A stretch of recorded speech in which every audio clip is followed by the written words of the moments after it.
देखिए ब्रह्म दो है, निर्गुण निराकार ब्रह्म, सगुण साकार ब्रह्म।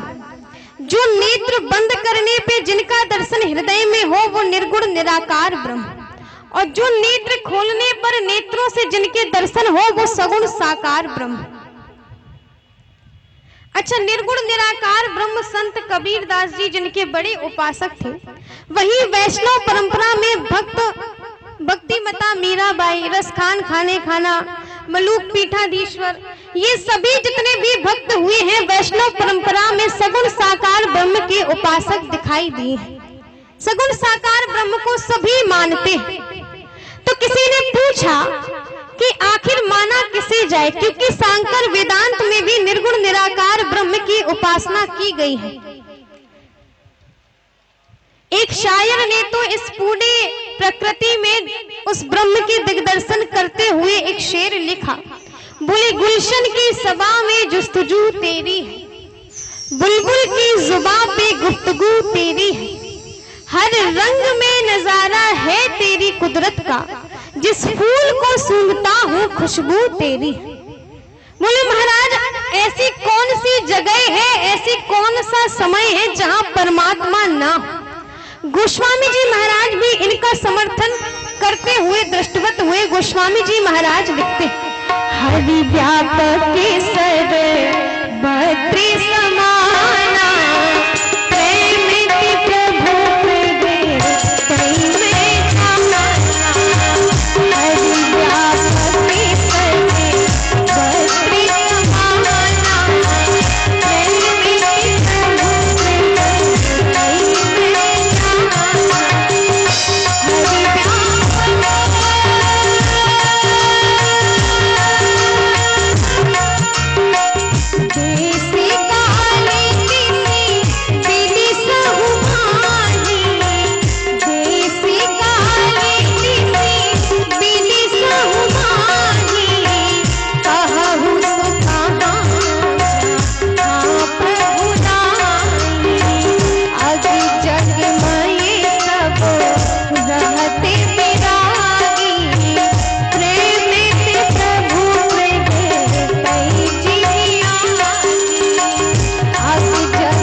जगह है जहां परमात्मा ना हो। लेकिन प्रश्न ये था कि निर्गुण निराकार ब्रह्म को माना जाए या सगुण साकार ब्रह्म को।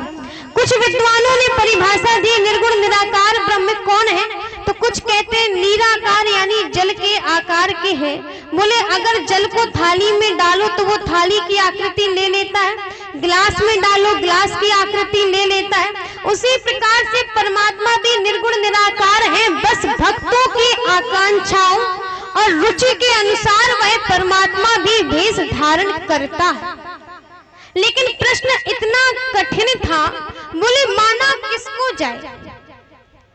सनातन धर्म की ध्वजा को लहराने वाले स्वामी विवेकानंद जी महाराज के पास गए। बोले महाराज स्वामी जी एक बात बतलाइए, कौन से ब्रह्म को माना जाए, सगुण साकार ब्रह्म को या निर्गुण निराकार ब्रह्म को।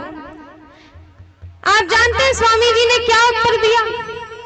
बोले सभी जानते हैं कि हवा पूरी वातावरण में है, पूरी प्रकृति में हवा है, और मान लो हम उमरिया के चौराहे से निकल रहे हों और किसी की बाइक में मोटरसाइकिल का एक टायर पंचर हो जाए, हवा निकल जाए और उसे पता हो कि हवा पूरी वातावरण में है, और वह खड़ा होकर के कहे कि आ हवा मेरी टायर में घुस जा, तो ईमानदारी से बताओ क्या हवा टायर में जाएगी?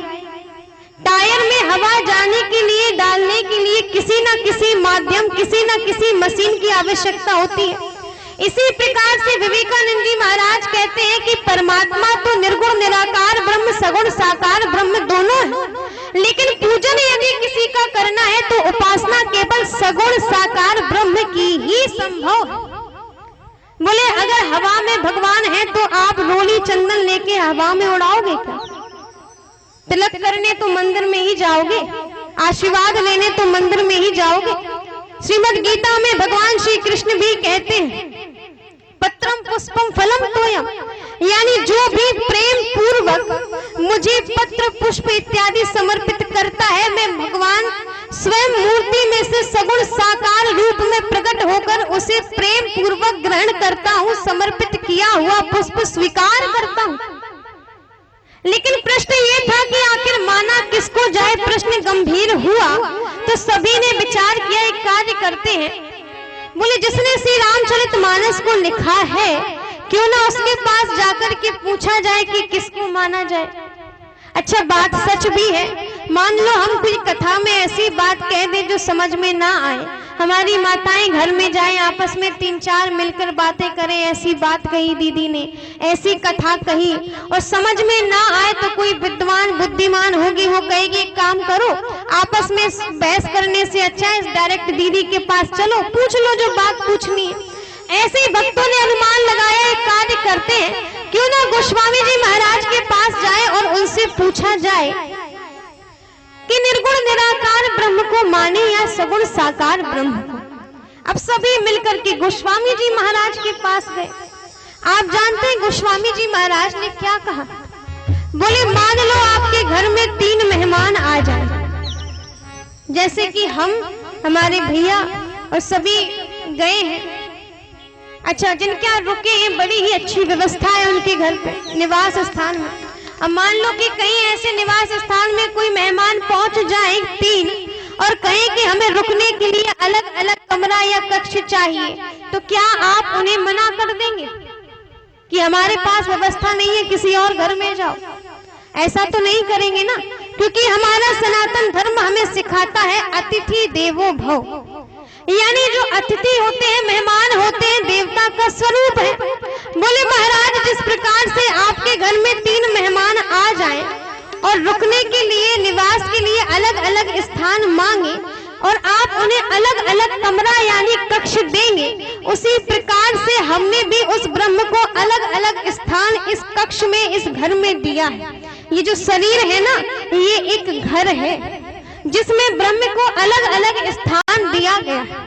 गोस्वामी जी महाराज से पूछा महाराज आपने कौन सा स्थान दिया है? गोस्वामी जी महाराज बड़ा सुंदर दोहा लिखते हैं, ही निर्गुण नैनन सगुण रसना नाम सुनाम मनहु पुरटे संपुट लसत तुलसी ललित लला। बोले महाराज जिस प्रकार से ये एक शरीर घर है ना उसी प्रकार से हमने अलग अलग स्थान दिए। बोले ही निर्गुण नैनन है सगुण, यानी हृदय में निर्गुण निराकार ब्रह्म को स्थान दिया, सगुण साकार ब्रह्म को इन नेत्रों में स्थान दिया, लेकिन इनसे भी अधिक कीमती कोई वस्तु है जिसे इस हृदय और नेत्र रूपी ढक्कन के बीच में बंद करके रखा है। आप जानते हैं वो कौन सी कीमती वस्तु है? वो 20 कीमती क्या ऐसी चीज है वस्तु है जो गोस्वामी जी महाराज ने इतना छुपा करके रखा है। अच्छा हृदय और नेत्रों के बीच में ये जो डिब्बी रूपी जीव है ना इस पे जो कीमती वस्तु शोभायमान है वो राम नाम रूपी धन है। बोले आज के समय में सबसे अधिक कोई कीमती है तो पीछे से हमारे श्रोता बोलेंगे कि सोना है, गोल्ड है। कितनी कीमत है आप सभी जानते हैं, सोना चांदी एकदम आसमान के रेट में चल रहे। बोले इतना महंगा है कि घर में कोई अब तो कोई पहन के भी नहीं जाता, सब नकली पहन जाते, सब छुपा छुपा के तिजोरी में रखते हैं। इसी प्रकार से गोस्वामी जी महाराज भी कहते हैं, बोले हृदय में निर्गुण निराकार ब्रह्म को स्थान दिया, सगुण साकार ब्रह्म को नेत्रों में स्थान दिया, लेकिन जो सबसे कीमती वस्तु है उस राम रूपी धन को, नाम रूपी धन को इस जीवा पर 2 ढक्कन के बीच में बंद किया। अच्छा ये जो राम नाम रूपी मंत्र है ना ये कोई साधारण मंत्र नहीं है, इसे महामंत्र कहा गया है। आप सभी जानते हैं कि हर वक्ता यहाँ बैठ के व्यास जी एक बात जरूर कहते हैं, राम नाम लो। चाहे स्थिति कैसी हो, आप कथा श्रवण कर रहे हैं, जीवा पे राम नाम हो, आप भोजन पका रही हैं, जीवा पे राम नाम हो, आप खेत में कार्य कर रहे हैं, भगवान का नाम ले, सभी कहते हैं।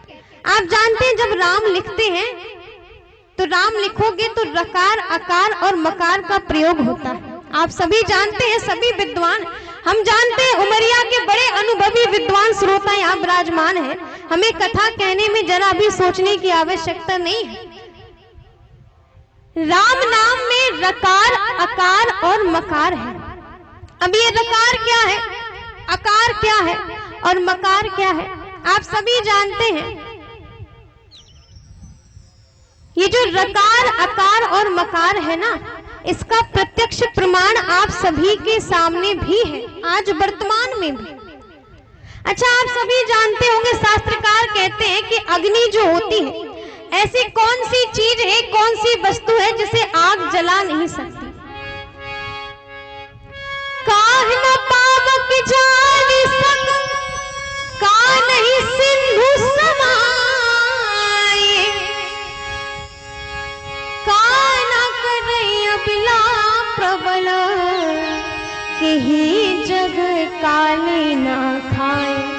बोले महाराज, ऐसी कौन सी वस्तु है, काह न पावक जानि सक, जिसे अग्नि या आग जला नहीं सकती।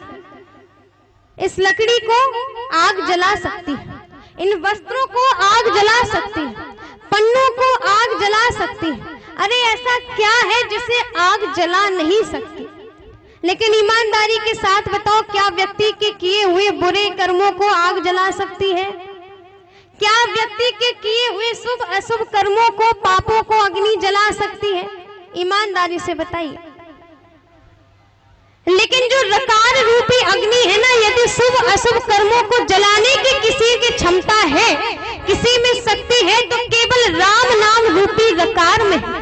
और हम कोई भी बात अपने अनुमान से नहीं कहते, सभी प्रमाण से कहते हैं।